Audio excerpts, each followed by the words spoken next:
الرحيم الحمد لله رب العالمين بارئ الخلائق أجمعين الحمد لله والصلاة على آله الصلاة والسلام على سيد الأنبياء والمرسلين العبد المؤيد الرسول المسدد المصطفى الأمجد الحبيب الأحمد النبي الأمي المكي المدني السراج المنير الكوكب الدري صاحب الوقار والسكينة المدفون بأرض تكينة المدفون بأرض مدينة سيدنا ونبينا وشفيع ذنوبنا وطبيب قلوبنا وحبيب نفوسنا ومولانا أبي القاسم محمد المصطفى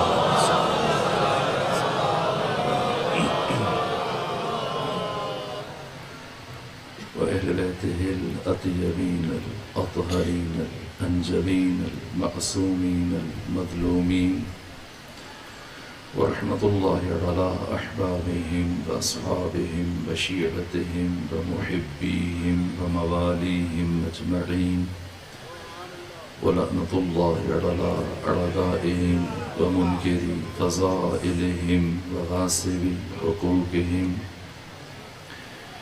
من يوم عداوتهم إلى الآن ومن الآن إلى قيام يوم الدين وبعد يوم الدين أما بعد فقد قال حق سبحانه في القرآن بسم الله الرحمن الرحيم يريدون ليطفئوا نور الله بأفواههم والله متم نوره ولو كره الكافرون صلوات بشي خاندان فاطمة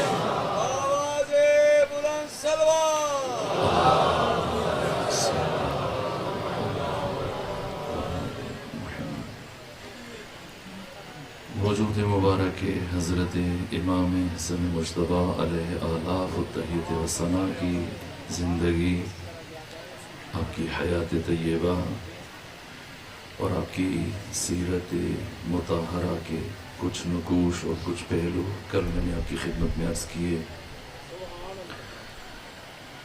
امام حسن مجتبی نہ فقط تاریخ اسلام بلکہ تاریخ انسانیت کی منفرد ترین شخصیت ہیں۔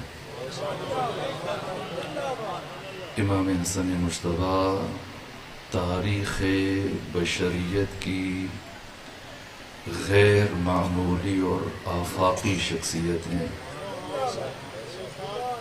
وہ شخصیت کہ جس پر بشر ناز کر سکتا ہے، فخر کر سکتا ہے، انسانی اور اخلاقی قدروں کے امین، عزت اور ناموس بشر کے محافظ، اقدار انسانی کی معراج۔ کتنے بلند ہے حسن مجتبی،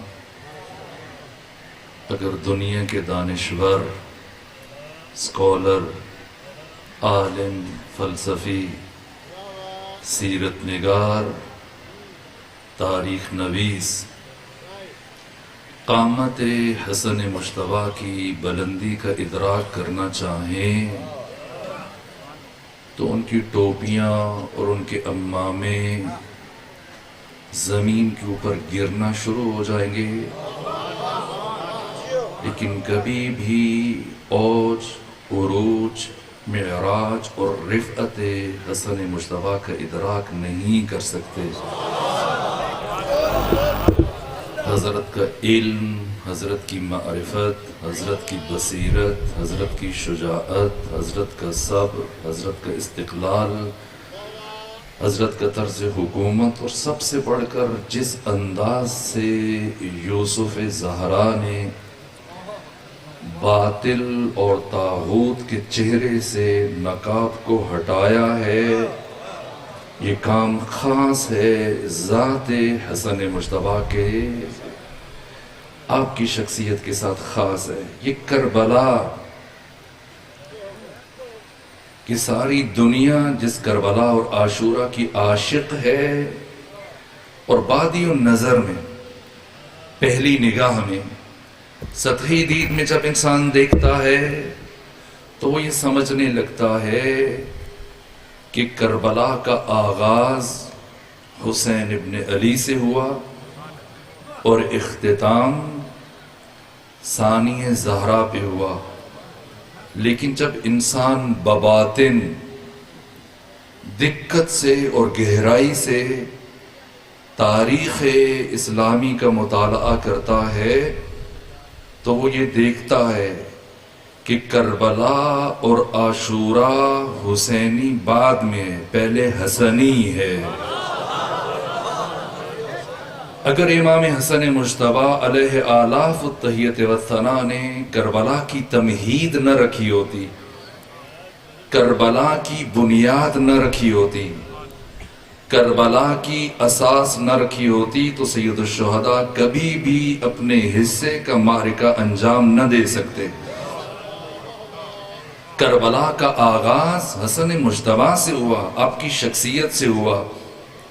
اس لیے جو محققین ہیں، دیکھیے سیرت امام حسن مجتبیٰ پر بہت کچھ لکھا گیا، تاریخ اسلامی کی مظلوم ترین شخصیت ہیں، اپنوں نے بھی آقا کی شخصیت کو اس طرح سے ادراک نہیں کیا، غیروں نے تو جو تہمتیں لگائیں، جس طرح سے آپ کی شخصیت سے متعلق گستاخیاں ہو رہی ہیں، جو تعارف پیش کیا جا رہا ہے، اپنوں نے بھی حق ادا نہیں کیا۔ حق یہ ہے جیسا کہ آیت اللہ سید عبد الحسین شرف الدین آملی نے فرمایا کہ تاریخ اسلام میں جو حیثیت روز عاشورہ کی ہے اور جو اہمیت روز عاشورہ کی ہے، اہل فکر و نظر پہ مخفی نہیں کہ وہی حیثیت اور وہی اہمیت روز سابات کی ہے۔ جس دن امام حسن مجتبیٰ نے طاغوت کے چہرے سے نقاب کو ہٹا دیا، پوری دنیا پر باطل کو آشکار کیا، پہلا کام جو مشکل ترین کام تھا وہ باطل اور طاغوت کی تشخیص تھی، باطل اور طاغوت کا تعارف تھا، باطل اور طاغوت کی پہچان تھی، اسے دنیا کے سامنے لانا تھا، اس کا اصلی چہرہ دنیا کے سامنے رکھنا تھا۔ یہ کام حسن مجتبیٰ نے کیا، اور پھر طاغوت پر ضرب چلائی حسن مجتبیٰ کے چھوٹے بھائی حسین ابن علی نے۔ امام حسین کا مقام، آپ کی عزت، آپ کا شرف، آپ کی بلندی، خود امام حسین علیہ السلام 9 اماموں کے باپ ہیں۔ یہ 2 بھائی کی امامت نسل حسین سے بڑھی، کیوں پروردگار نے اولاد امام حسن مجتبیٰ میں امامت نہیں رکھی؟ کہ حسین جیسے بھائی کے ہوتے ہوئے اب امامت یہ ممکن نہیں ہے کہ حسین کو نہ دی جائے اور اولاد کی طرف منتقل کر دی جائے۔ ادھر امامت حسین کو پہنچی اور اب دوبارہ پھر امام حسین سے لے کے اولاد امام حسن میں منتقل ہو، نہ، یہ بھی نہیں ہو سکتا۔ امام حسین 9 اماموں کے باپ ہیں، لیکن خود مقتدی ہیں امام حسن مجتبیٰ کے۔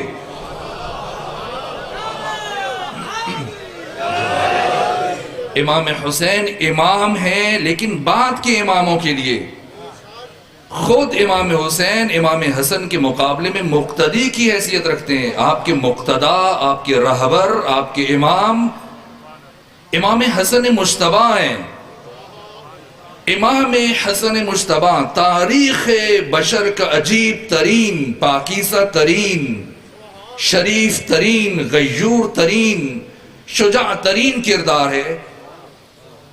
اب سمجھ سکتے ہیں کہ کس طرح سے امام حسن مجتبی نے طاغوت کے چہرے سے نقاب کو الٹا. ذرا 1400 سال پہلے تاریخ کے اوراق کی ورق گردانی کرتے ہوئے پہلے خود کو وہاں پہنچائیں. یہ ایسا موضوع ہے کہ جو عمومی محافل کے لیے مماثلت نہیں رکھتا، میرے لیے ممکن نہیں ہے، لیکن چند اشارے دوں اور پھر آپ کی زحمت کو تمام کرنا چاہتا ہوں. کچھ دوسرے پہلو عرض کروں گا، لیکن جس حد تک آپ سن سکیں ابتدائی مرحلے میں، جب تک کہ آپ تھک نہیں جاتے، میں 2 سے 3 باتیں تاریخی زاویے سے کروں، تاکہ بہت سارے ایسے افراد کہ جو سمجھنے کی صلاحیت رکھتے ہیں وہ افراد محروم نہ رہ جائیں. کون ہیں امام حسن مجتبی؟ پہلے اس دور کو سمجھنا ہے، دور کیسا ہے، ہوا کیا، تاکہ سمجھ میں آئے کہ پھر امام حسن مجتبی نے کیا کیا ہے. دیکھیے بنو امیہ، یہ شجرہ ملعونہ کیسے شامل ہوا اسلام میں؟ جبکہ خود پیغمبر گرامی اسلام نے فرمایا کہ پروردگار نے بنو امیہ پر اقتدار کو حرام قرار دیا. کس طرح سے بنو امیہ دوبارہ اسلام کے نورانی پیکر میں داخل ہوئے؟ اتفاقاً ہو گیا. یہ اقتدار خاندان نبوت سے ہٹا، اپنے مسیر سے ہٹا، اور پھر اسلام کے بدترین دشمن خاندان تک کیسے منتقل ہو گیا؟ یہ بات سوچنے کی ہے، سمجھنے کی ہے. پہلی مرتبہ 14 ہجری میں بنو امیہ باقاعدہ طور پر اسلام میں ایک مقتدر کی حیثیت سے شامل ہوئے، اور سردار بنو امیہ کا بڑا بیٹا جس کا نام یزید تھا، امیر شام کا بڑا بھائی، 14 ہجری سے لے کر 18 ہجری تک 4 سال اس نے مسلسل شام میں حکومت کی. پھر یہ طاعون کی بیماری میں گرفتار ہوا، مر گیا، اور 18 ہجری سے لے کر 36 ہجری تک پھر 19 سال مسلسل اس کے چھوٹے بھائی معاویہ ابن ابو سفیان نے شام پر حکومت کی. پہلے 4 سال جو خود یزید نے حکومت کی. مقام فکر ہے. اب آپ ابن عساکر کی تاریخ جامع دمشق اٹھا لیجئے، طبری اٹھا لیجئے، خود ابن خلدون جو بنو امیہ کی شاہ پر جس نے تاریخ لکھی ہے اٹھا لیجئے تاریخ، اور دیکھیے کہ پورے شام میں، حمص میں، لبنان میں، فلسطین، اس پورے شامات کے علاقے میں رسول اللہ کی کل کتنے صحابی گئے. اٹھائیے تاریخیں اور خود جائزہ لیں کہ بالکل ایسا خطہ جس میں اسلام کا تعارف پیش نہیں ہوا، فتوحات کے نتیجے میں اسلامی سرزمین قرار پایا، لیکن اب اسلام کا تعارف کون کروائے، اسلام کی پہچان کون کروائے، اسلام کی تعلیمات، اسلام کے اصول، اسلام کے فروع، اسلام کی جزیات، اسلام کی فقہ، کلام رسول کون بتائے، کون سمجھائے، کون تفسیر کرے. بنو امیہ نے اسلام کب قبول کیا؟ 8 ہجری فتح مکہ کے موقع پر.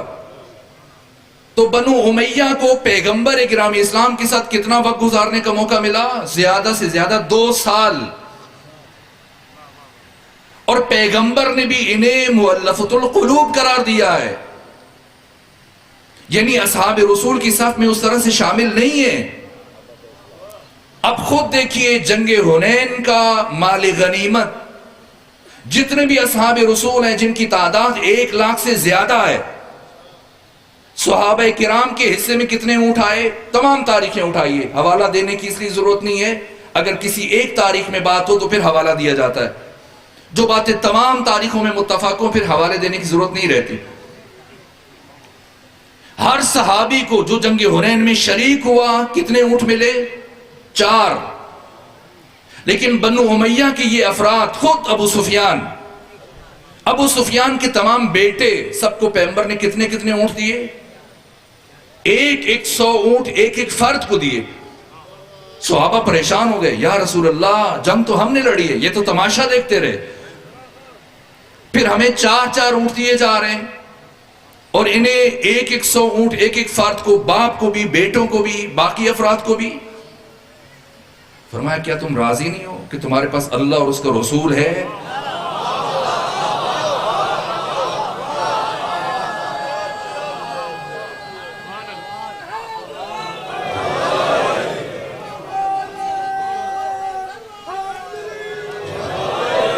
پیغمبر گرامی اسلام کی حکمت عملی ہے کہ کسی طرح سے دل نرم ہو، اسلام کے قریب آئیں، لیکن نہ بظاہر اسلام کا لبادہ اڑا گیا، اسلام کی ردا اڑی گئی، بباطن دل اسی طرح سے زنگ آلود ہے، جو کفر اور نفاق پہلے سے سینوں میں تھا وہی موجود ہے، اظہار نہیں ہو رہا. اور پھر ایسے افراد کو، یعنی 1,00,000 سے زیادہ صحابہ کرام مدینے میں موجود ہیں. باقی اسلامی دنیا میں 1,00,000 سے زیادہ صحابہ کرام، جلیل القدر صحابہ، معاذ بن جبل، عبداللہ ابن مسعود، عبداللہ ابن عباس، اور کتنی بڑی بڑی شخصیتیں ہیں. یہ ہزاروں صحابہ جو بدری ہیں، السابقون السابقون اولئک المقربون. کیوں ان میں سے کسی فرد کو نہیں چنا گیا اور بنو امیہ میں سے نفرات کو اٹھایا؟ ایک بھائی مرتا ہے، دوسرے بھائی کو برسر اقتدار لے کے آگے. کون ہے جو اس نئے خطے میں، جہاں پر لوگ ابھی اسلام سے روشناس ہو رہے ہیں، کون تعارف کروائے؟ جس نے اسلام کی الف کو ابھی تک نہیں سمجھا ہے، جو اسلام کی روح سے بے خبر ہے، جو خود اسلام نہیں جانتا، خود اسلام نہیں سمجھتا. میں حیران ہوتا ہوں، بہت سارے افراد جب گننے لگتے ہیں اور بیان کرنے لگتے ہیں، کہتے ہیں فلاں بھی کاتب وحی ہے. مگر فتح مکہ کے بعد کتنا قرآن نازل ہوا؟ گن لیجئے، علوم قرآن کے ماہرین سے جا کے پوچھئے. قرآن کا اکثر و بیشتر حصہ فتح مکہ سے پہلے نازل ہو چکا تھا. فتح مکہ کے بعد انتہائی کم مقدار رہ گئی تھی قرآن کی جو نازل ہوا، اور لکھنے والے کتنے تھے؟ جو پہلے لکھ رہے تھے انہیں کیوں رسول نے ہٹا دیا؟ اب کسے کاتب وحی کہہ رہے ہیں؟ ایسے افراد جنہوں نے سرے سے اسلام کی الف با کو نہیں سمجھا، جنہیں اتنا بھی نہیں پتا کہ اسلام سین سے ہے یا سواد سے ہے. ایسے افراد کو اٹھا کر ایک نئے خطے میں، جہاں لوگ سب غیر مسلم ہیں، حکومت اسلام کے پاس گئی، مسلمانوں کے پاس گئی، ابھی انہوں نے روشناس ہونا ہے، اور عوام اپنے حکمران کے دین پہ ہوتے ہیں. اب وہ کیا سیکھیں گے؟ 4 سال تک ابو سفیان کا بڑا بیٹا شام میں برسر اقتدار رہا، پھر 19 سال مسلسل چھوٹا بیٹا جس کا نام معاویہ ہے، یزید کا چھوٹا بھائی، برسر اقتدار رہا. اور اس کے بعد توجہ سے سماعت فرمائیے تاکہ نتیجے عرض کر سکوں. اور اس کے بعد پھر 4 سال 5 سال علی امیر المومنین کی حکومت رہی، اور 40 ہجری میں جب امیر المومنین کی شہادت ہوئی، پھر 20 سال مسلسل 3 بر اعظموں پر، پوری اسلامی دنیا پر کون حکومت کر رہا ہے؟ میں جب تاریخ پڑھتا ہوں ہل کے رہ جاتا ہوں. خود جب میں خلفاء کی زندگیوں کا مطالعہ کرتا ہوں، خلیفہ ثانی میں نے پڑھا ہے. کنسرین کا گورنر کون تھا؟ خالد بن ولید. خالد بن ولید جو کنسرین کا گورنر تھا، خلیفہ ثانی کو پتا چلا کہ انہوں نے 10,000 دینار، درہم نہیں دینار، یہ اٹھا کے اشعث بن قیس کندی کو دے دیے. تو بلال حبشی کو روانہ کیا کنسرین، کہا کہ مجھے یہ اطلاع ملی ہے کہ میرے گورنر خالد بن ولید نے اشعث بن قیس کندی کو 10,000 دینار دیے، جاؤ اس کے سر سے امامہ اتارو. الفاروق جو اردو زبان میں آپ کے درمیان موجود ہے، مولانا شبلی نعمانی نے لکھی، اور باقی تمام تاریخی کتابیں، جاؤ جا کر امامہ اتارو اور اسی امامے سے، اس کی پگڑی سے اس کے ہاتھ اور پاؤں کو باندھو اور ہمس کی جامع مسجد میں لے جاؤ اور سب کے سامنے جا کر اسے کوڑے لگاؤ اور وہ رقم اسے واپس منگواؤ اور مجھے پہنچاؤ اور پھر خالد بن ولید کو میرے پاس لے کے آؤ۔ اور اس کے بعد زندگی بھر آپ پڑھ لیجئے تاریخ، دوبارہ خالد بن ولید کو کوئی عہدہ نہیں دیا گیا۔ یہ ایک زاویہ ہے تاریخ کا، یہ ایک دید ہے۔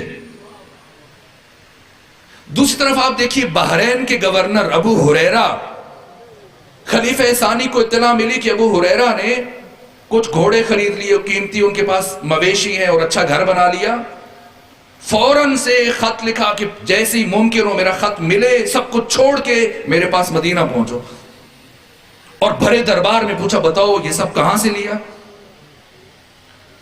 کہا کہ مجھے تحائف ملے تھے، پھر ایک اونٹ کا بچہ تھا وہ میں نے بیچا تھا، کسی نے تحفے میں دیا تھا، پھر وہ بیچنے کے بعد پھر میں نے گھوڑا خرید لیا۔ لیکن خلیفہ ثانی مطمئن نہ ہوئے، جس کے نتیجے میں کہا کہ وہ ساری رقم مجھے واپس کرو۔ اور اس کے بعد جو ہوا آپ پڑھیے تاریخوں میں، جب کہا کہ نہ یہ میرے ہیں میں نہیں دینا چاہتا، گھر سے زبردستی رقم اٹھوا لی۔ اور لیکن جب ابو ہریرہ نے کہا کہ میں نہیں دوں گا، یہ میری اپنی محنت کی کمائی ہے، تجارت ہے، کہا تجارت کے لیے سرمایہ چاہیے، تو گیا تھا تمہارے پاؤں میں جوتا نہیں تھا، کہاں سے لے کے آیا؟ اس کے بعد کیا ہوا؟ دربار میں شبلی نعمانی نے الفاروق میں لکھا، سب تاریخوں میں درج ہے، قمیص اتروائی، جبہ اتروایا اور بھرے دربار میں سب کے سامنے اتنے تازیانے مارے کہ لہو لہان کر دیا۔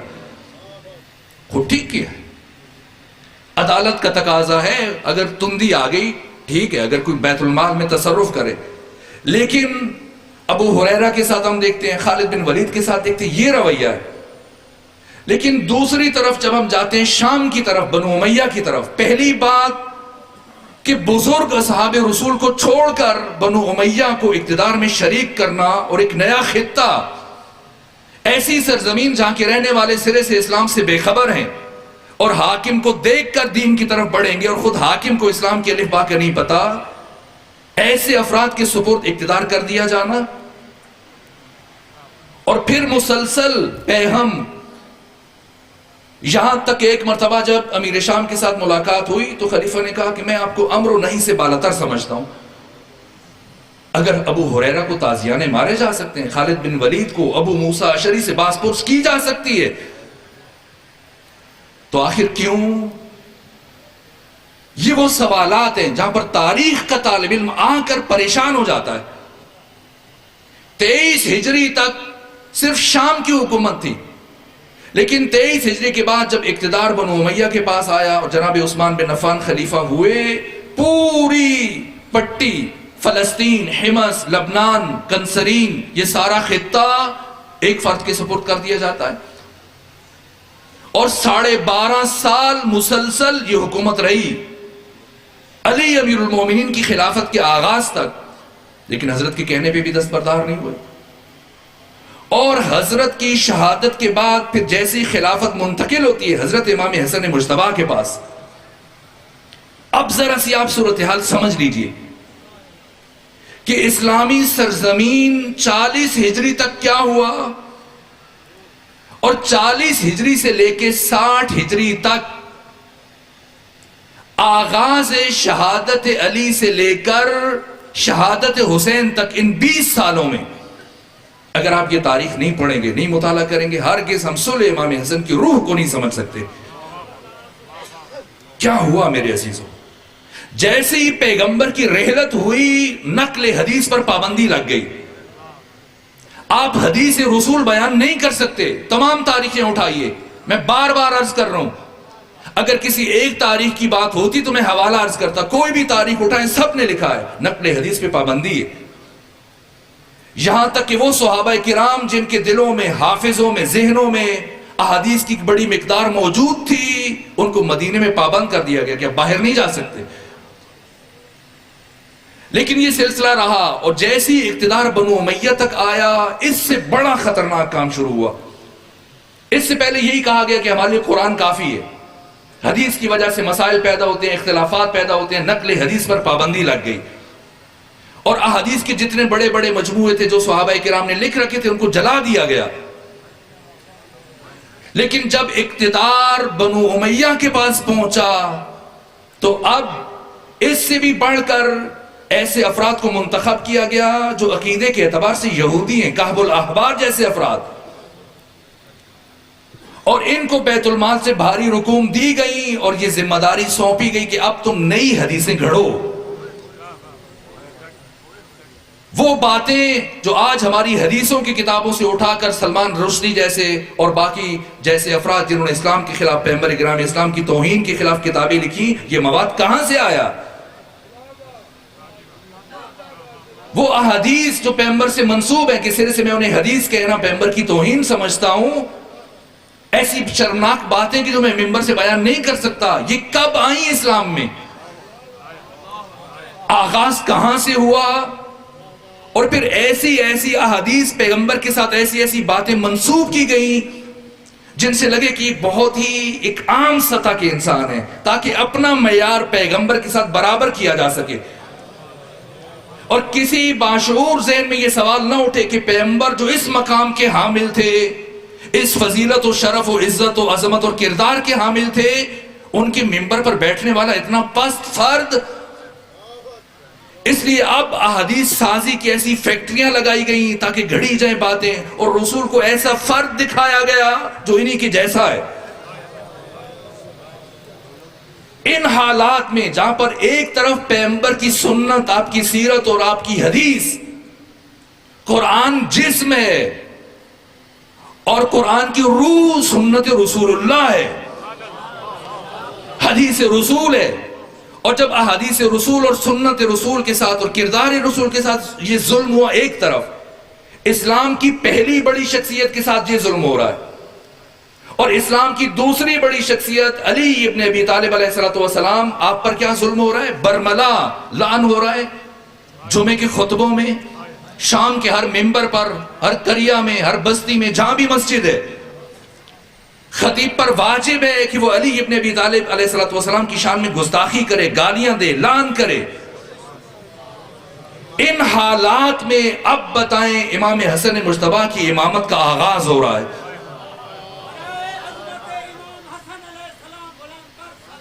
اللہم صلی اللہ علیہ وسلم. لیکن اتنی خوبصورتی اور اتنی مہارت سے یہ کام کیا گیا. کیا فرق ہے یزید میں اور یزید کے باپ میں؟ کیوں جس طرح سے امام حسین نے یزید کے خلاف تلوار اٹھائی، امام حسن نے کیوں نہیں تلوار اٹھائی؟ اٹھائی تو تھی، لیکن پھر نیام میں کیوں ڈالا؟ اگر ساتھیوں نے بے وفائی کی، کم از کم بنو ہاشم تو ساتھ تھے، چند جانثار صحابی بھی ساتھ تھے، انہی کے ساتھ مل کے شہید ہو جاتے سب، تو کیا ہوتا؟ آج تاریخ خاکم بدہن امام حسن مجتبیٰ کو ایک باغی کی حیثیت سے پڑھ رہی ہوتی تاریخوں میں، کتابوں میں. حضرت کا خون ضائع ہو جاتا. اسلام شہادت برائے شہادت کا قائل نہیں ہے. اگر انسان کی شہادت کے ساتھ ایک بڑا اور عظیم مقصد جڑا ہو تب شہادت کی ارزش ہے،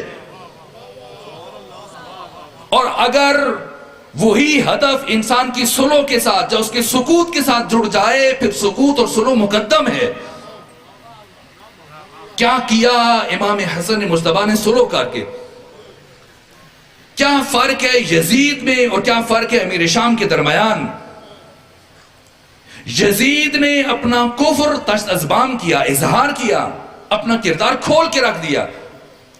لیکن اس سے پہلے امام حسن مجتبیٰ کے لیے یہ مشکل تھی کہ دشمن نے اسلام کا ماسک اپنے چہرے کے اوپر سجا رکھا تھا.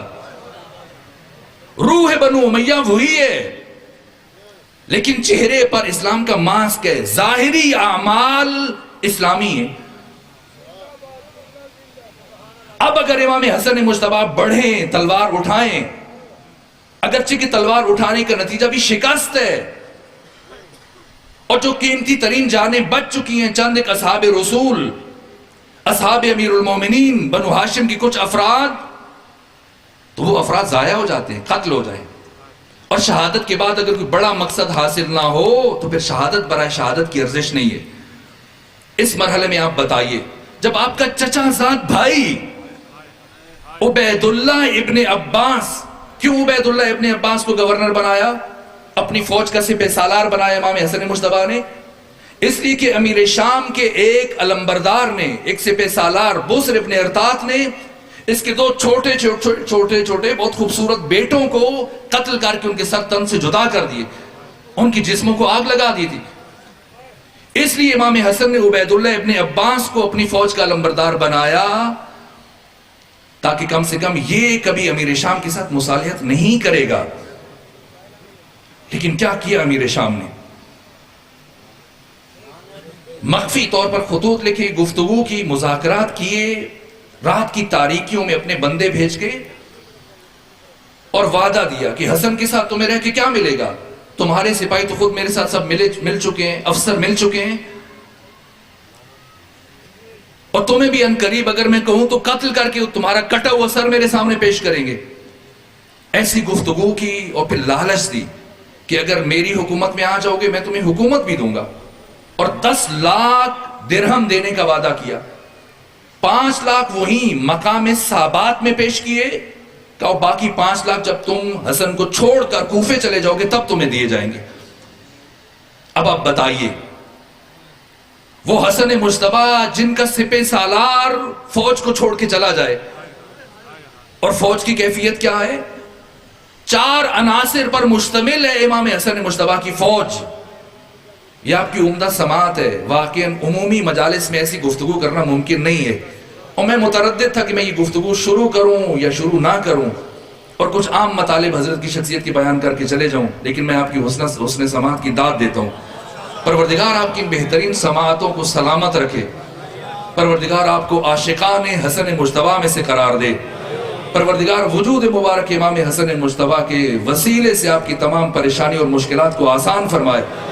جو مومن آج کی شب اپنے دل میں کوئی حاجت اور دعا لے کے آیا ہے، دعا کرتا ہوں پروردگار اپنے محبوب امام حسن مجتبیٰ کے صدقے سے ہر مومن کے دل میں موجود دعا کو مستجاب فرما، ہر حاجت کو پورا فرما۔ تمام دعاؤں کی قبولیت کے لیے حضرت امام حسن مجتبیٰ کی عظمت پر بلند ترین صلوات بھیجیے۔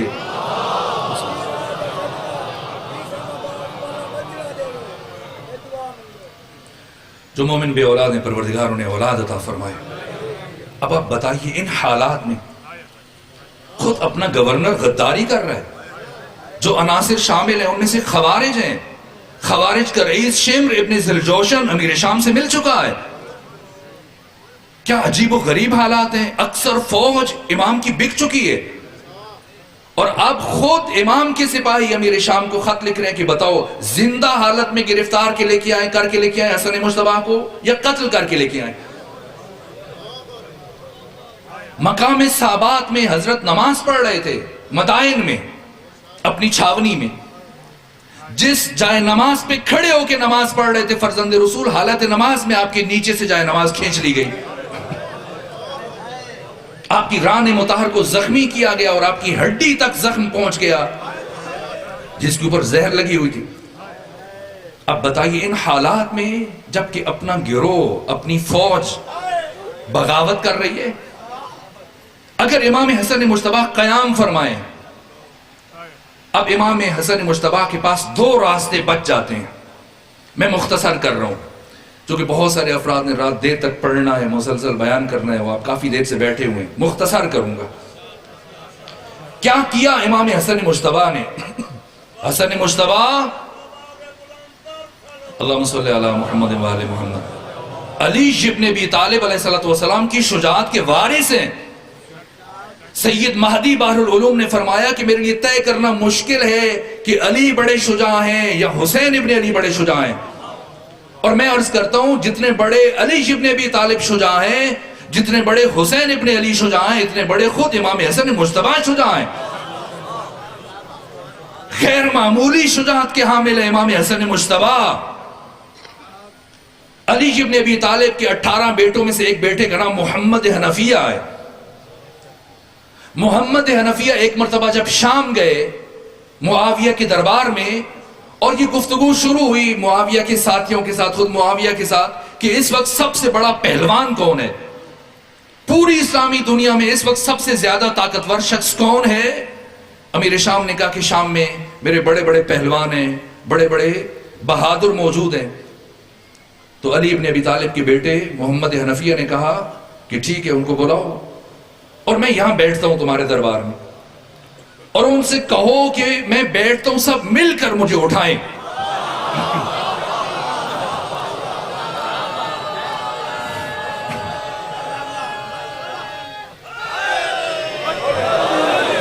آئے، بڑے بڑے پہلوانوں کو بلایا گیا، آئے سب مل کی کوشش کی کہ کسی طرح سے محمد حنفیہ کو اٹھائیں. سارا زور لگانے کے باوجود نہیں اٹھا سکے.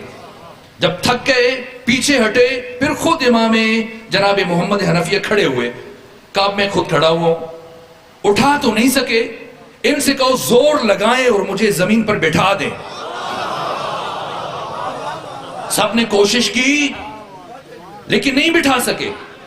یہ محمد حنفیہ ہیں، علی کے بیٹوں میں سے ایک بیٹے، واقعاً علی کے فرزند ہیں، شجاع ہیں، بہادر ہیں، تنومند ہیں، قوی ہیکل ہیں، قوی الجثہ ہیں، قدآور ہیں.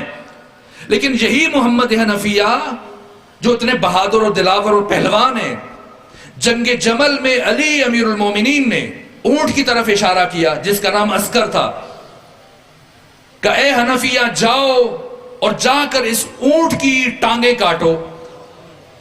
اور خطبہ ارشاد فرمایا، اے حنفیہ تزول الجبال ولا تزل، پہاڑ اپنی جگہ سے ہل جائیں لیکن تو نے اپنی جگہ سے نہیں ہلنا.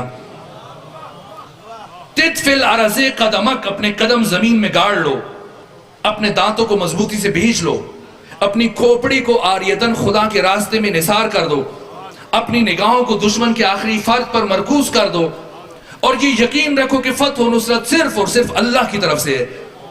لیکن محمد حنفیہ نے کیا کیا؟ اتنے مضبوط ہیں، قوی ہیکل ہیں، حضرت نے خود سے خود اور زرہ پہنایا، روانہ کیا. اس کے باوجود جب کثرت سے تیروں کی بارش ہوئی، محمد واپس آ گئے. دوبارہ کندھا تھپ تھپایا کہ محمد حنفیہ آپ علی کے بیٹے ہو، جاؤ جا کے فتنے کی جڑوں کو کاٹ دو.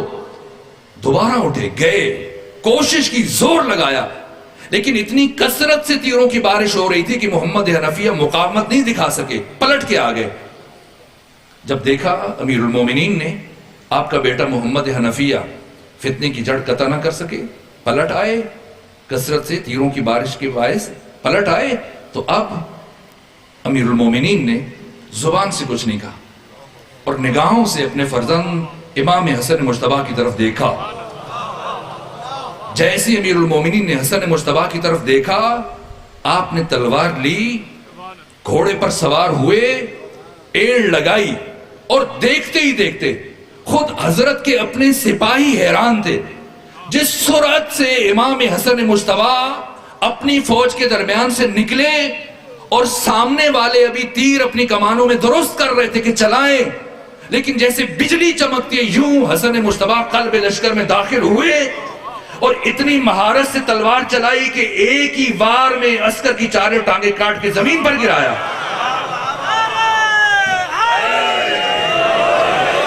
اور پھر اسی سرعت سے پلٹے اور تلوار کو اپنے بابا کے قدموں میں رکھ دیا اور علی کے چہرے پر مسکراہٹ پھیل گئی. ادھر محمد حنفیہ امیر المومنین کا چھوٹا بیٹا شرمندہ ہے کہ مجھ سے جو کام نہیں ہو سکا، میں اتنا قوی الجثہ، اتنا قدآور، قوی ہیکل، مضبوط اندام، اتنا قوی بدن، جو کام میں نہیں کر سکا حسن مجتبیٰ نے ایک لمحے میں انجام دے دیا. اب پریشانی کی باعث ان کے چہرے سے پسینہ ٹپک رہا ہے اور زمین پر اپنی انگلیوں سے لکیریں کھینچ رہے کہ مجھ سے یہ کام نہیں ہو گیا، شرمندہ ہے. حضرت خوش تھے امیر المومنین، اور جب چھوٹے بیٹے پر محمد پر نگاہ پڑی تو کہا محمد پشیمان نہ ہو، پشیمان نہ ہو. لیکن کیسے؟ اب پسینہ گر رہا ہے، چہرہ زمین پہ گڑا ہے اور مسلسل زمین پہ لکیریں کھینچ رہے ہیں. فرمایا محمد پشیمان نہ ہو. جب دوسری مرتبہ کہا اور محمد حنفیہ کی طبیعت نہیں سنبھلی اور شرمندگی کا اظہار ہو رہا ہے، ایک مرتبہ علی کے چہرے پر جلال آیا. فرمایا محمد حنفیہ پشیمانی تب ہوتی ہے جب دو انسان برابر ہوں. تمہارا اور حسن مجتبیٰ کا کوئی تقابل نہیں ہے. تم میرا بیٹا ہے. حسن مجتبیٰ رسول اور بطول کا فرزند ہے.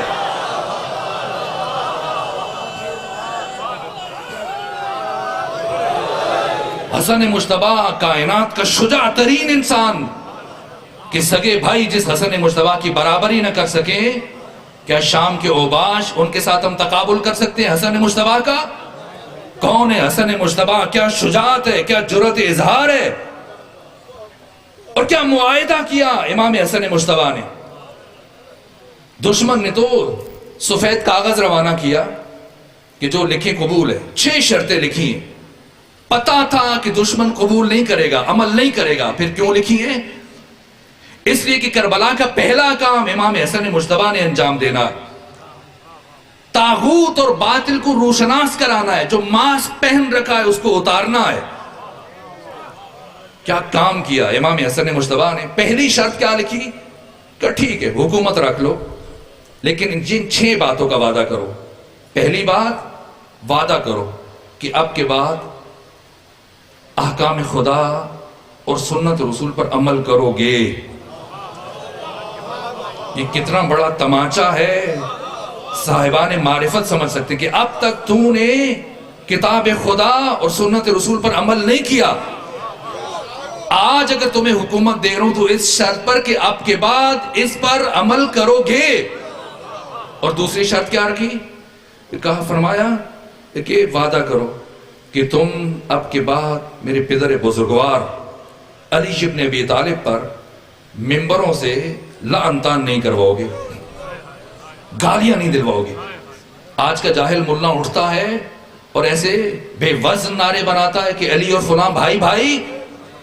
امام حسن مجتبیٰ نے دشمن سے لکھوا کر دستخط لے کر تاریخ میں ثبت کر دیا کہ جو مسلسل ممبروں سے کئی سال میرے بابا پر لعنت کرتا رہا ہو وہ میرے بابا کا بھائی نہیں کہلا سکتا.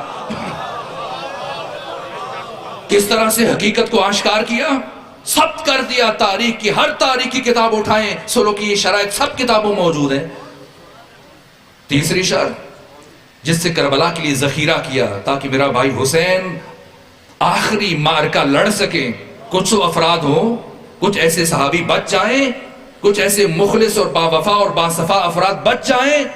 فرمایا وعدہ کرو کہ ہمارے شیعوں پر، ہمارے محبین پر، ہمارے اصحاب پر اور ہمارے چاہنے والوں پر ظلم نہیں کرو گے، انہیں قتل نہیں کرو گے، اور جو حقوق تم سب کو دے رہے ہو پوری اسلامی دنیا میں شیعیان علی کو ان سے محروم نہیں رکھو گے. اور پھر 5ویں شک کیا رکھی؟ فرمایا جب تک تم زندہ ہو حکومت کر لو، لیکن تمہیں اپنے بعد اپنا ولی عہد منتخب کرنے کی اجازت نہیں ہے. اگر میں زندہ ہوا تو میں خود حکومت کروں گا، اور اگر میں نہ رہا تو میرا چھوٹا بھائی حسین ابن علی حکومت کریں گے. حسن مجتبیٰ دیکھ رہے تھے کہ دشمن سے ان میں سے کوئی ایک شرط پہ بھی عمل نہیں ہو پائے گا. آج مورخین کہتے ہیں کہ امام اٹھتے جنگ لڑ لیتے. بعض تجزیہ نگار کہتے ہیں جب پتا تھا کہ سلو پہ عمل، اگر حضرت اٹھتے تلوار اٹھا لیتے، پہلی تو تلوار سے کامیابی حاصل نہ ہوتی، دوسرا لوگ کہہ دیتے کہ وہ تو سلو کی پیشکش کر رہا تھا، امام نے ہی سلو قبول نہیں کی، فساد پھیلایا. نہ، دستخط لیے، لیکن اب پتا تھا، امام جانتے تھے کہ اب کیا ہونے والا ہے. صحابات میں یہ کام ہوا، سلو نامہ مقام صحابات پر تحریر ہوا، امیر شام نے سگنیچر کیے، اور جیسے ہی پہنچے اب نخیلہ میں، اور شام اور کوفے کی فوجیں ایک دوسرے میں داخل ہو رہی تھیں. اس موقع پر امیر فراز ممبر پر آیا اور تقریر کی، خطاب کیا، اہل عراق اگر تم یہ سمجھ رہے ہو کہ میری جنگ تمہارے ساتھ نماز کی وجہ سے تھی، روزے کی وجہ سے تھی، حج و زکوٰۃ یا احکام اسلام کی وجہ سے تھی، تو ہرگز نہیں. میری جنگ حکومت اور اقتدار کے لیے تھی جسے آج میں نے حاصل کر لیا. اور جہاں تک ان شرائط کا تعلق ہے جو امام حسن مجتبیٰ کے ساتھ میری طے ہوئی ہیں، تو میں انہیں اپنے پاؤں کے جوتے کے نیچے رکھتا ہوں. پھاڑا شرائط کو اور اپنے پاؤں کے نیچے رکھ دیا. امام حسن مجتبیٰ یہی چیز دنیا کو دکھانا چاہ رہے تھے. اہل عراق حیرت سے ایک دوسرے کے چہروں کی طرف دیکھ رہے تھے، یہ کیا ہو گیا ہے؟ امام دیکھ رہے تھے کہ کیا کردار ہے، لیکن چونکہ جیسے جادوگر فرعون کے دربار میں جب انہوں نے رسیاں پھینکی، لاکھوں کی تعداد میں عوام جمع تھے اور جناب موسیٰ پریشان تھے۔ جب جادوگروں نے رسیاں پھینکی تو موسیٰ پریشان ہے۔ کیوں پریشان ہے؟ اس لیے کہ موسیٰ بھی دیکھ رہے کہ یہ رسیاں ہیں، جادوگروں کو بھی پتا ہے کہ وہ کیا پھینک رہے ہیں، لیکن عوام تو اتنا شعور نہیں رکھتے، ان میں تو اتنی بصیرت نہیں ہے۔ جیسی وہ ان رسیوں کو سانپوں کی شکل میں دیکھیں گے گمراہ ہو جائیں گے۔ اس لیے امام حسن مجتبیٰ نے چاہا کہ اپنے عصر کے فرعون کے دربار میں جو حقیقت وہ دیکھ رہے تھے اس دنیا کے اس وقت کے مسلمانوں کو دکھائیں، اور امام حسن مجتبیٰ اپنے اس مقصد میں کامیاب ہوئے۔ جس طرح سے باطل اور طاغوت کے چہرے سے نقاب کو الٹا، ورنہ شجاعت کس اعتبار پہ، جرأت اظہار، اس کے بعد پھر پوری زندگی جب تک آقا زندہ رہے، 10 سال 7 مہینے 25 دن حضرت کا عہد خلافت ہے۔ 15 جمادی الاول کو سابات میں سلو نامہ تحریر کیا گیا، 7 مہینے 25 دن حضرت کا عہد خلافت ہے۔ اس سے بعد سے آپ دیکھ لیجئے تقریباً 20 سال اور 10 سال امام حسن مجتبیٰ کے۔ ان 10 سالوں میں جب سلو ہو گئی، حکومت امیر شام کو مل گئی، بس اب اس سے زیادہ زحمت نہیں دوں گا، میں نے مشکل مراحل سے آپ کو گزارا ہے، میں متردد تھا کہ یہ باتیں بیان کروں یا نہ کروں، لیکن واقعاً آپ نے سننے کا حق ادا کیا ہے۔ اپنی صحت و سلامتی کے لیے خاندان فاطمہ الزہرا پر بلند ترین صلوات بھیجیے۔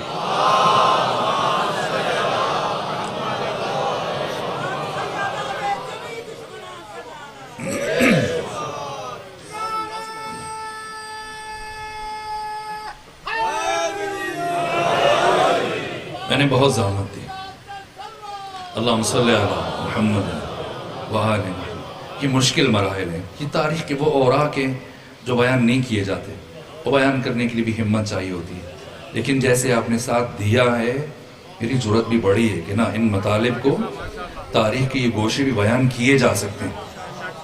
یہ حسن مجتبیٰ ہیں، اللہ اکبر یا رسول اللہ،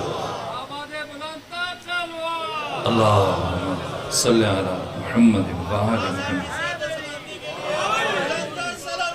اللہم صلی علی محمد وآل محمد، اللہم صلی علی محمد وآل محمد۔ پروردگار آپ سب کو سلامت رکھے، اپنی حفظ و پناہ میں رکھے، حوادث روزگار سے محفوظ اور معمون رکھے۔ یہ حسن مجتبیٰ سوچنا چاہیے کہ آخر جب سلو ہو گئی، اقتدار مل گیا، اب کیوں شہید کر رہا ہے؟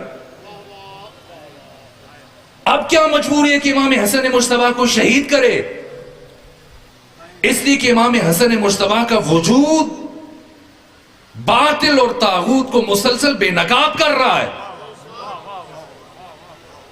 امیر شام جب مدینے میں آیا، سب کے سب نے یزید کی ولایت عہدی کے لیے تیار ہو رہے ہیں۔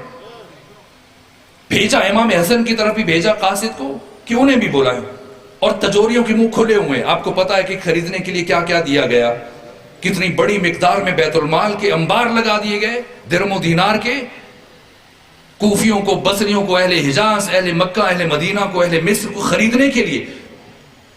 کون ہے حسن مجتبیٰ؟ ایک مرتبہ کسی کو روانہ کیا کہ انہیں بھی بلائے۔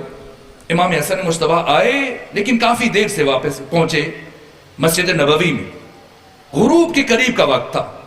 جیسے ہی امام حسن مجتبیٰ آئے، یہ غصے سے کھول رہا تھا، کہا مجھے پتا ہے آپ کیوں دیر سے آئے، اس لیے دیر سے آئے کہ میرے پاس جتنا مال پڑا ہے میں سارا اہل مدینہ میں تقسیم کر دوں، اور جب آپ آئیں تو میرے پاس کچھ نہ بچے اور اس طرح سے مجھے شرمندہ ہونا پڑے۔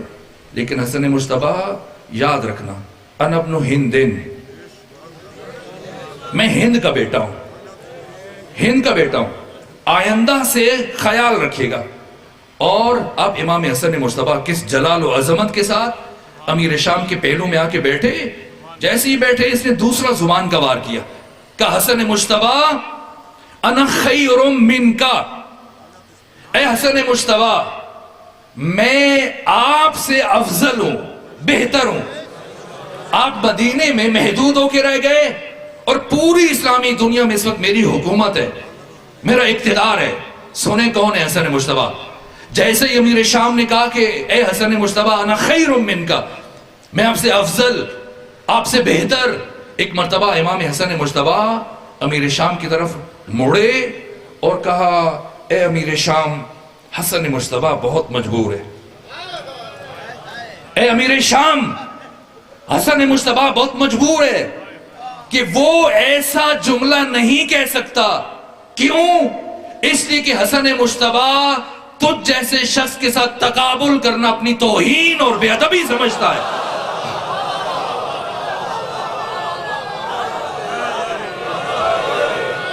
ایک 1000 ننگی تلواریں، اطراف میں سپاہی کھڑے ہیں، اور کیا جرأت اظہار ہے۔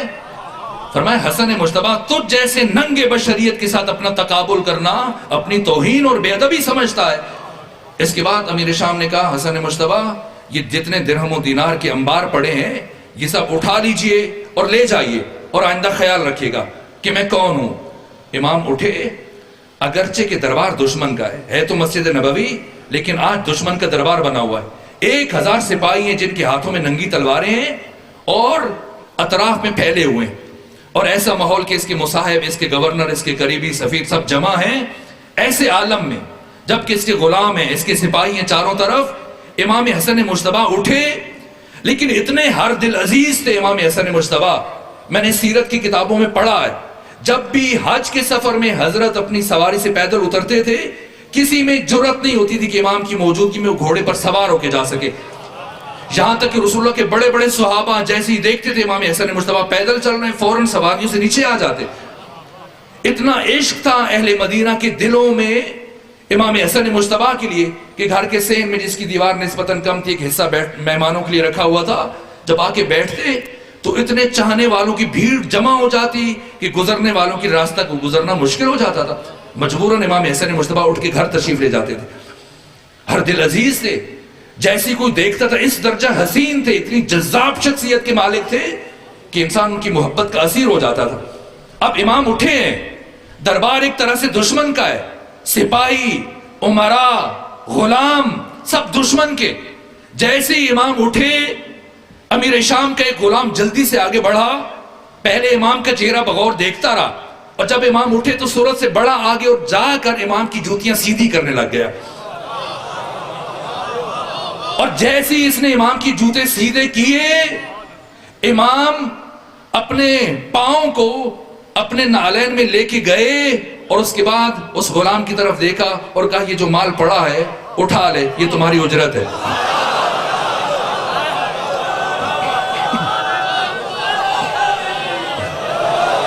وہ سارا مال جو امیر شام امام حسن کے لیے رکھا تھا، اور کچھ دیر پہلے کہا تھا کہ حسن مجتبیٰ آئندہ احتیاط کرنا، جتنا میں نے اہل مدینہ کو دیا ان سے زیادہ آپ کے لیے رکھا، تاکہ آپ کو میری حیثیت کا اچھی طرح سے اندازہ ہو جائے، اور آئندہ آپ سوچ سمجھ کے میرے ساتھ یہ رویہ اختیار کریں۔ وہ سارا مال امام حسن مجتبیٰ نے امیر شام کے ایک غلام کو صرف جوتیاں سیدھے کرنے پہ عطا کیا، اور اس کے بعد پلٹے امیر شام کی طرف اور فرمایا سنو امیر شام، آئندہ تم بھی احتیاط کرنا، اگر تو ہند کا بیٹا ہے تو میں فاطمہ زہرا کا بیٹا ہوں۔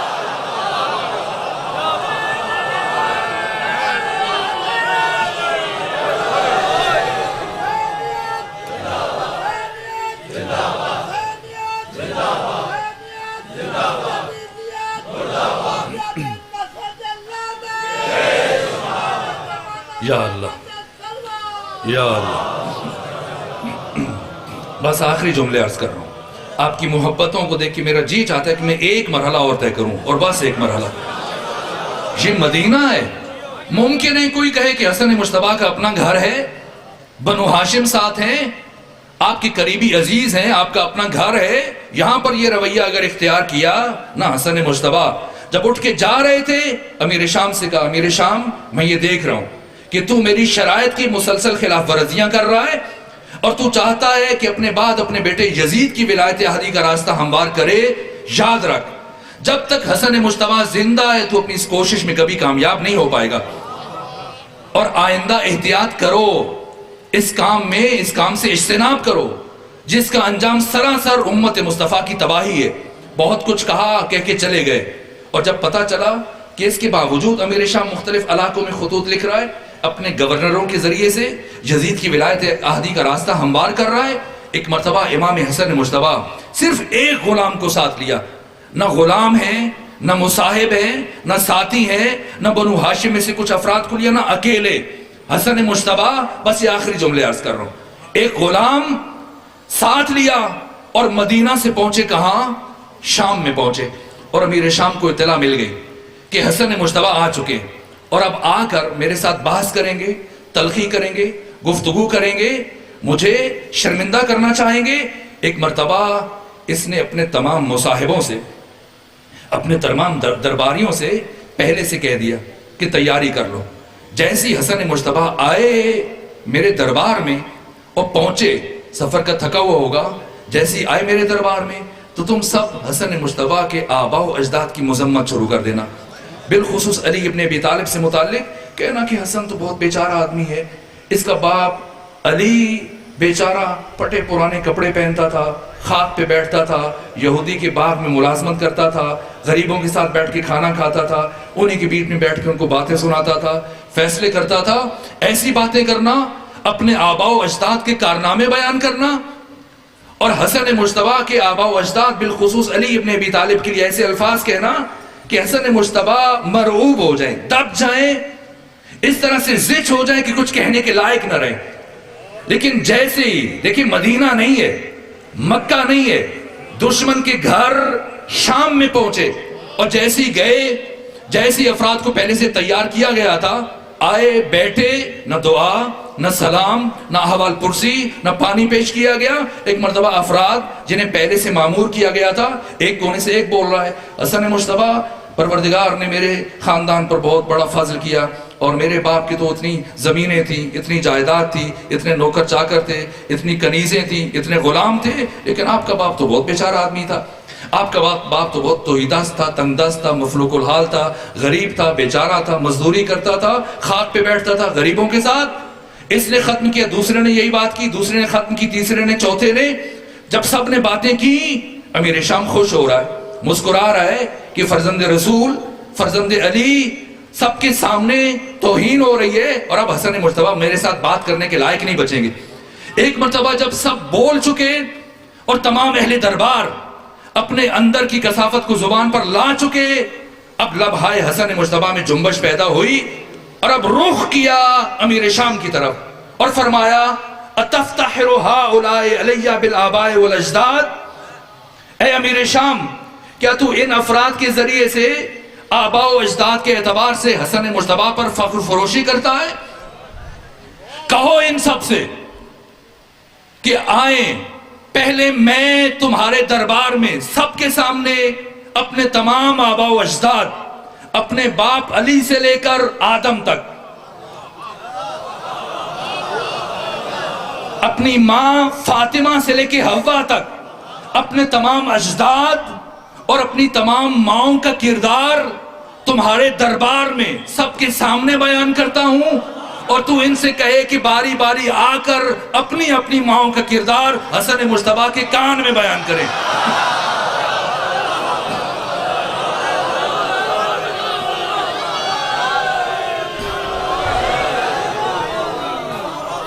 دوستوں کے بیچ میں، یا علی، دوستوں کے بیچ میں اپنوں کے درمیان کھڑے ہو کے بات کرنا، خطاب کرنا، گفتگو کرنا آسان ہے، پورا دشمنوں کا مجمع ہے، تنہا حسن مجتبیٰ ایسا سناٹا طاری ہوا جس کے بعد پھر کسی کو کچھ کہنے کی جرت نہ ہوئی۔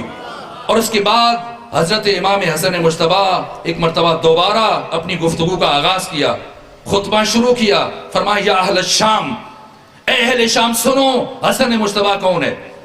لو قمت علی ھذا المقام حولا فحولا، اگر میں اسی مقام پر کھڑا ہو جاؤں اور کئی سال کھڑا رہوں، وَأَذْكُرُ مَا آتَانَ اللَّهُ مِنْ فَضْلِهِ، اور ان فضائل کا بیان کروں جو اللہ نے میرے خاندان پر نازل کیے ہیں، کئی سال مسلسل بیان کرنے کے باوجود لم احصیہا، میں ان کا شمار نہیں کر سکتا.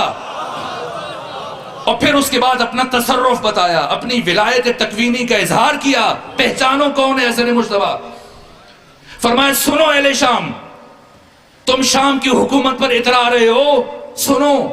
لو شئت لجعلت العراق شاما والشام عراقا، میں حسن مجتبیٰ اگر چاہوں تو شام کو عراق بنا دوں، عراق کو شام بنا دوں.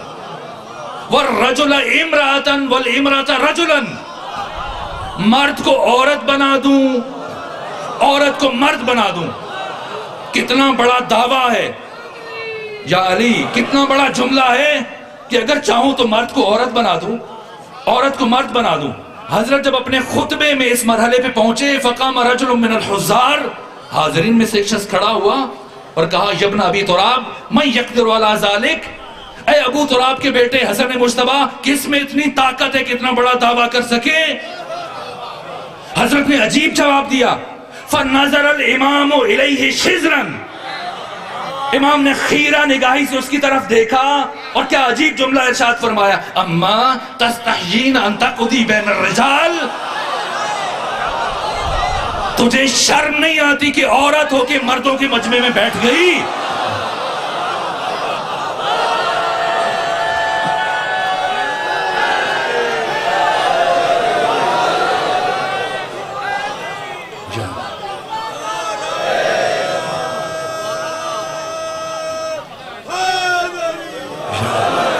کون ہے حسن مجتبیٰ؟ کیا مقام ہے؟ سورہ یاسین کے آخر میں کیا پڑھتے؟ اذا اراد اللہ شیئا ان یقول له کن فیکون.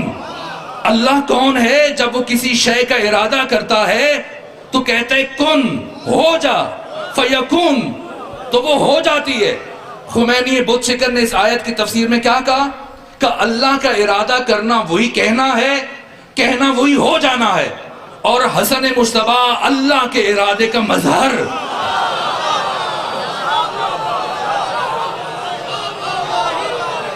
جیسی کا اما تستحشین ان تقضی بین الرجال.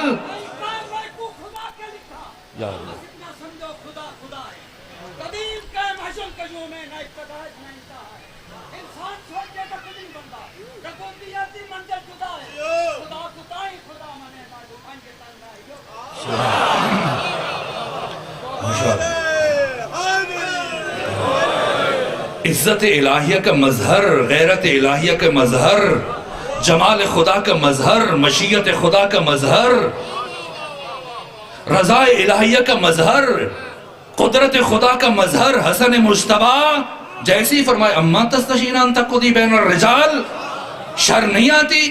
عورت ہو کے مردوں کے مجمع میں آ گئی، جس لمحے کہا اسی لمحے جنس بدل گئی. اب کیا کہوں، میدان سے بھاگی، جیسے ہی دربار سے نکلی ایک مرتبہ امام نے فرمایا نادى الامام ونقبہا، امام نے پشت سے آواز دی سزا پوری سنو، تو عورت بنی ہے تو وہ کیا کرے جو گھر میں بیٹھی ہے؟ کیا اب ایک گھر میں دو عورتیں زندگی گزاریں گی؟ جا قد سارت عیالو کے رجل، وہ عورت جا جس کی اب تک تو شوہر بنا رہا وہ اب مرد بن چکی ہے، جاؤ بیوی کی حیثیت سے زندگی گزارو. اب وہ تو چلا گیا یا چلی گئی، لیکن پچھلے والوں کو جو بیٹھے تھے دربار میں ایک مرتبہ سام سو کیا، پریشان ہے، کیا کریں، سناٹا ہے. اب کسی میں جرأت نہیں ہے کوئی ایک لفظ بھی زبان سے ادا کرے. یہاں تک کہ جب کافی وقت گزر گیا، اب امیر شام کی جان میں جان آئی تو کہا کہ آپ نے اچھا نہیں کیا، میرے شہر میں، میرے ملک میں، میری حکومت میں، میرے درباریوں کے سامنے آپ نے مجھے شرمندہ کر دیا، رسوا کر دیا. میرے گھر میں آ کر امام نے ایک مرتبہ فرمایا اے لکڑی کے تخت پر بیٹھ کر فخر فروشی کرنے والے سن. حسن مجتبیٰ کون ہے؟ اے لکڑی کے تخت پہ بیٹھ کے لوگوں کے جسموں پر حکومت کرنے والے سن. ان العرش سریری، عرش پروردگار تخت ہے حسن مجتبیٰ کا. والاحمد ضمیری، اور میرے ضمیر کا نام محمد مصطفیٰ ہے. وعلی امیری، اور میرے امیر کا نام علی ابن ابی طالب ہے، والحسین وزیری، اور میرے وزیر کا نام حسین ابن علی ہے، وجبریل فقیری، اور میرے دربان کے دروازے کے فقیر کا نام جبرائیل ہے۔ اور پھر ایسا جملہ کہا، کیا جملہ؟ سر سیری، کیا عجیب لفظ ہے۔ سر مرد کے لیے ہوتا ہے، جاؤ راستہ لو، عورت ہو پھر سر نہیں کہتے، سیری کہتے ہیں۔ اب کیا جملہ کہا، جس کے بعد پھر جتنی بچی کھچی صلاحیت تھی وہ بھی ختم ہو گئی، جس کے بعد پھر کسی کو جرأت نہ ہوئی کہ کوئی کچھ بولے۔ فرمایا ان العرش سریری واحمد ضمیری وعلی امیری والحسین وزیری وجبریل فقیری۔ اگر تم انسان بنتے ہو، ان شئت اقل لک سیری، انسان بنتے ہو یا تمہیں بھی کہوں سیری؟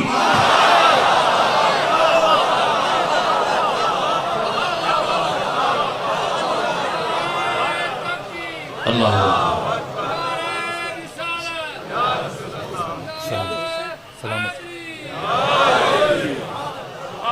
امین کی محبت ہے۔ اللہم صلی اللہ۔ بس میرے عزیزوں، اس سے زیادہ زحمت نہیں دوں گا۔ اب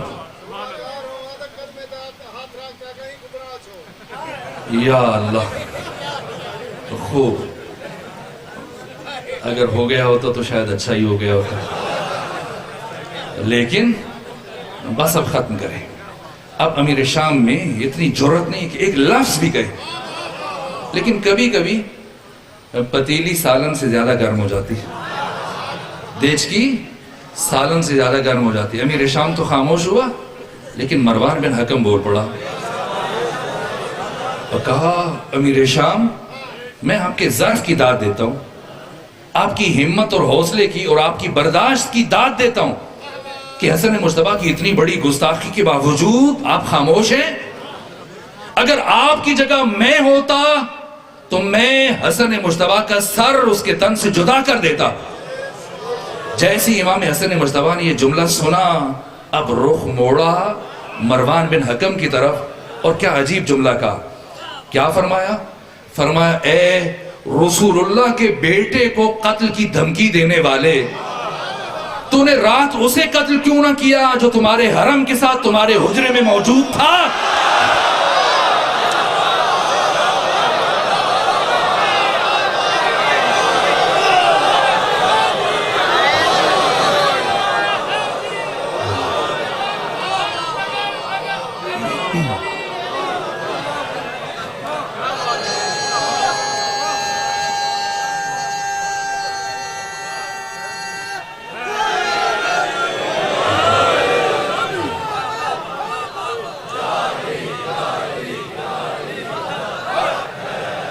اسی لیے تو امام صادق نے فرمایا، من وجد فی قلبہ محبتنا فلیشکر امہ، جو شخص اپنے سینے میں ہم محمد و آل محمد کی محبت کو محسوس کرے، اسے چاہیے کہ اپنی پاک تینت ماں کا شکریہ ادا کرے۔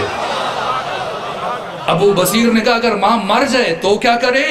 فرمایا اس کی قبر پہ چلا جائے، جا کے فاتحہ پڑھے اور کہے، ماں میں تمہارا ممنون احسان ہوں کہ تو نے میرے باپ کی امانت میں خیانت نہیں کی۔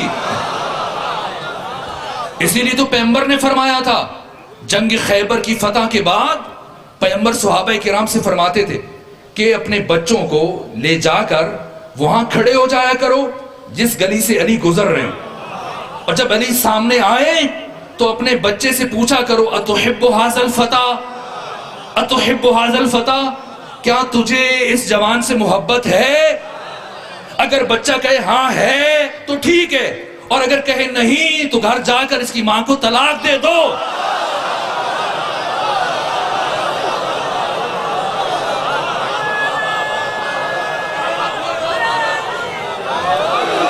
اگر رات کے اس حصے میں یہاں پر جمع ہو کر اس انداز سے بیٹھے ہیں تو پھر اپنی ماں کے کردار کو بھی سلام کرنا چاہیے۔ یہی بات دشمن کے دربار میں امام حسن مجتبیٰ نے فرمائی۔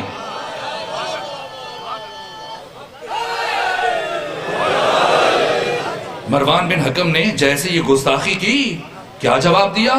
اور اس کے بعد جو جملہ کہا، بس ختم کر رہا ہوں، آخری جملہ عرض کروں، کہا، اے مروان ابن حکم، تمہاری مثال اس مچھر کی سی ہے کہ جو کھجور کے درخت پہ آ کے بیٹھتا ہے تو بیٹھنے کے بعد یہ کہتا ہے کہ اب ذرا احتیاط کرنا، اب ذرا سنبھل کے رہنا کہ میں اڑنے لگا ہوں۔ جب اڑنے لگتا ہے تو کہتے ہیں ذرا سنبھل کے احتیاط کرنا، میں اڑنے لگا ہوں، جانے لگا ہوں۔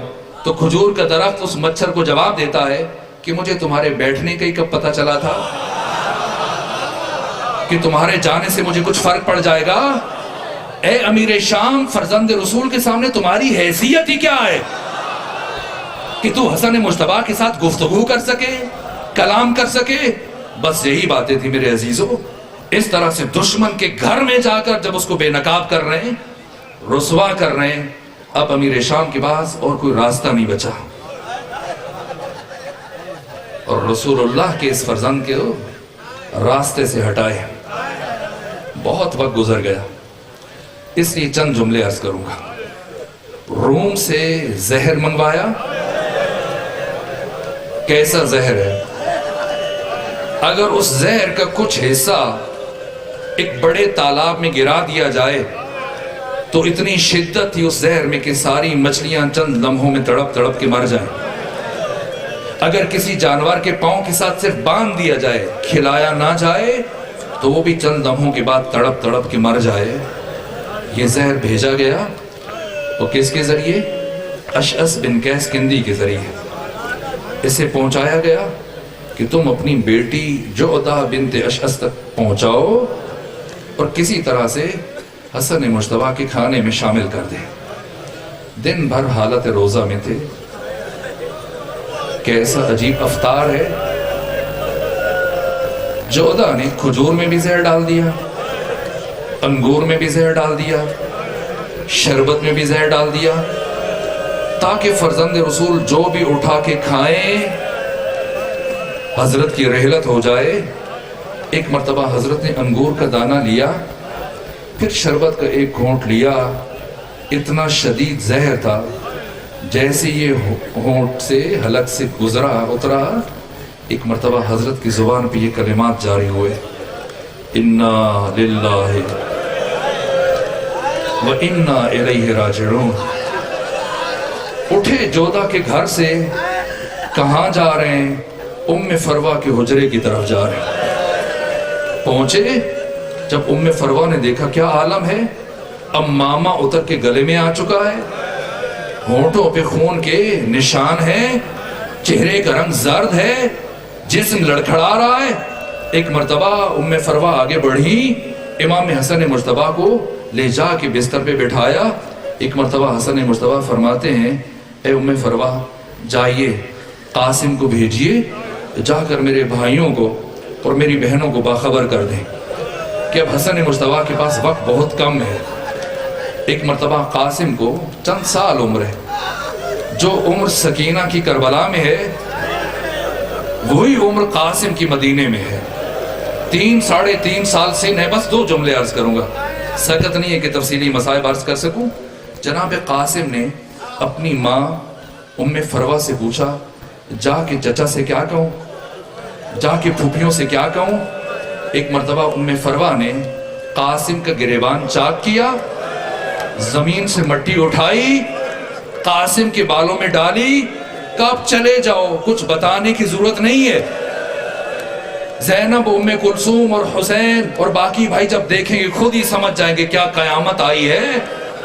ایک مرتبہ جیسی حسین، باقی بھائی بہنیں سب تشریف لائے، حسن مجتبیٰ کی نگاہ پڑی ثانیہ زہرا پر، وہ اگالدان، وہ تشت جس کے اندر جگر کے ٹکڑے کٹ کٹ کے گرے تھے کچھ دیر پہلے۔ فرمایا ام فروہ ذرا اسے چھپا دو، مخفی کر دو، میری بہن زینب کی نگاہ پڑے گی، میری بہن سے برداشت نہیں ہو پائے گا۔ بس 2 جملے، سکت نہیں ہے کہ عرض کروں۔ میرے عزیزو، اللہ نہ کرے کوئی بہن اپنے بھائی کا وہ حال دیکھے جو ثانیہ زہرا نے اپنے بھیا حسن مجتبیٰ کا دیکھا تھا۔ بڑے عجیب مراحل ہیں، بڑے عجیب مصائب ہیں، بیان کرتا رہا لیکن بس اب ایک جملہ عرض کروں گا۔ کتنے مراحل گزر گئے، حضرت نے وصیتیں فرمائی اور کیا کیا کام کیے۔ بہن زینب کو بلایا، کچھ وصیتیں کی، ساتھ ایک عجیب کام کیا، ثانی زہرا کی کلائیوں کے بوسے لیے۔ ایک مرتبہ بی بی نے پوچھا بھیا حسن کیوں میری کلائیوں کے بوسے لے رہے ہیں؟ کہ بہن زینب دیکھ رہا ہوں انہی بازیوں میں رسن پہنائے جائیں گے۔ پھر اپنے بھیا حسین کو بلایا، گلے سے لگایا، بہت روئے، یہاں تک کہ حسین بھی بہت روئے۔ فرمایا بھیا حسین آپ نہ روئیے، باقی سب روئے لیکن آپ نہ روئیے۔ کہ بھیا حسن میں کیوں نہ روؤں؟ کہ لا یومک یومک یا ابا عبداللہ، جو دن آپ جس دن شہید ہوں گے اس کی مثل آج کا دن نہیں ہو سکتا۔ آج میرے ساتھ سب موجود ہیں لیکن جب آپ کو شہید کیا جائے گا آپ کے پاس ان میں سے کوئی نہیں ہوگا۔ بس میرے عزیزو، اس کے بعد فرمایا بھیا حسین قاسم کو کچھ دیر کے لیے میرے سینے پر لٹا دیا جائے۔ اس کیفیت میں قاسم کے ساتھ کیا لکھتے رہے، کیا بیان کیا، سب چھوڑ رہا ہوں، آخری جملہ عرض کر رہا ہوں، یہاں تک کہ وہ مرحلہ آیا کہ روح امام حسن مجتبی قفس انصری سے پرواز کر گئی۔ آقا حسین نے غسل دیا، کفن پہنایا، وہ جو خود بے کفن ہے اپنے بھائی کو کفن پہنا رہا ہے۔ کیا فرق ہے دو بھائیوں میں؟ ایک بھائی کو 2 مرتبہ کفن ملا، دوسرا بھائی بے کفن چلا گیا۔ لیکن جب حسن مجتبی کو پہلا کفن ملا اس کا رنگ سفید تھا، دوسرا کفن کیوں دینا پڑا؟ اس لیے کہ اب اسی سفید کفن کا رنگ سرخ ہو چکا تھا۔ کیا ہوا؟ ایک مرتبہ جب غسل و کفن دے چکے، جنازہ گھر سے اٹھا، پہنچے مسجد نبوی میں، حرم رسول اللہ کے پاس، آقا حسین نے خود جنازہ پڑھوایا۔ جیسے ہی جنازہ پڑھا چکے اب دفن کا مرحلہ آیا، ایک خاتون تھی خچر پر سوار تھی کہ یہاں میں حسن مجتبی کو دفن نہیں ہونے دوں گی۔ مروان بن حکم موجود تھا، دوسرے افراد موجود تھے۔ ایک مرتبہ ابو الفضل عباس بنو ہاشم کے جوان آگے بڑھے کہ کون ہے فرزند رسول کو یہاں پر دفن ہونے سے روکنے والا؟ کس میں اتنی جرت ہے؟ حسین ابن علی نے فرمایا میرے بھائی حسن کی وصیت تھی کہ خون خرابہ نہیں ہونا چاہیے، اگر یہاں دفن نہ ہونے دیا جائے تو مجھے میری ماں کے پہلو میں جنت البقیع میں دفن کر دیا جائے۔ ایک مرتبہ جب جنازہ اٹھا، کچھ شریر افراد ایسے تھے بنو امیہ سے، کسی کے اشارے پر انہوں نے ایک مرتبہ تیروں کی بارش برسا دی۔ کچھ تیر بنو ہاشم کو لگے، کچھ تیر اس جنازے میں لگے۔ آپ بھی شبیہ بناتے ہیں، میں ان دنوں میں ملتان میں دیکھتا رہا، مختلف مقامات پر تابوت کی شبیہ لے کے آتے رہا، لیکن کیا فرق ہے؟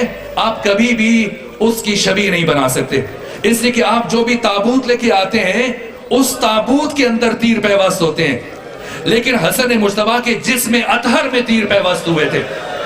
شہادت کے بعد ایک مرتبہ حسن مجتبی کے جسد مطہر کو اٹھایا گیا۔ یہ پہلا جنازہ ہے تاریخ بشر کا جو واپس اپنے گھر کی طرف پلٹ رہا ہے۔ جیسے یہ جنازہ بنو ہاشم کی گلی میں داخل ہوا، ایک مرتبہ ثانی زہرا تڑپ گئی کہ فضا میرا کلیجہ میرے منہ کو آ رہا ہے، یہ کیسا شور ہے، یہ کیوں یہ لوگ واپس گھر کی طرف آ رہے ہیں؟ لیکن تھوڑا سا وقت گزرنے کے بعد دونوں دروازوں کے پٹ کھلے اور یہ دروازہ گھر کے اندر داخل ہوا۔ کیسا منظر ہے، 70 تیر حسن مجتبی کے جنازے میں پیوست ہیں۔ ایک مرتبہ ثانی زہرا آگے بڑھی، ایک طرف حسین بیٹھ گئے، دوسری طرف ثانی زہرا بیٹھ گئی، بہن اور بھائی مل کر حسن مجتبی کے جنازے سے تیر نکال رہے ہیں۔ یہ 10 ہجری ہے، 50 ہجری ہے، اور 10 سال گزرنے کے بعد جب 61 ہجری آئی اور 11 محرم کے دن جب بیویوں کو محملوں پر سوار کیا گیا، جب بیویوں کو اونٹوں پر سوار کیا گیا اور جیسے ہی پتھروں کا ایک ڈھیر آیا، ثانی زہرا نے خود کو اونٹ کی بلندی سے زمین پر گرایا، ہاتھ تو پسے گردن بندھے ہوئے تھے، بیوی نے اپنی کوہنیوں سے پتھروں کو ہٹانا شروع کیا اور کہا بھیا حسین مجھے معاف کر دینا، کل انہی ہاتھوں سے میں نے اپنے بھائی حسن مجتبی کے جسم سے تیر نکالے تھے، اگر آج میرے ہاتھ آزاد ہوتے تو تیرے جسم میں یہ ٹوٹے ہوئے تیر نہ بچ جاتے۔ اللہ لعنت اللہ علی القوم الظالمین وسیعلم الذین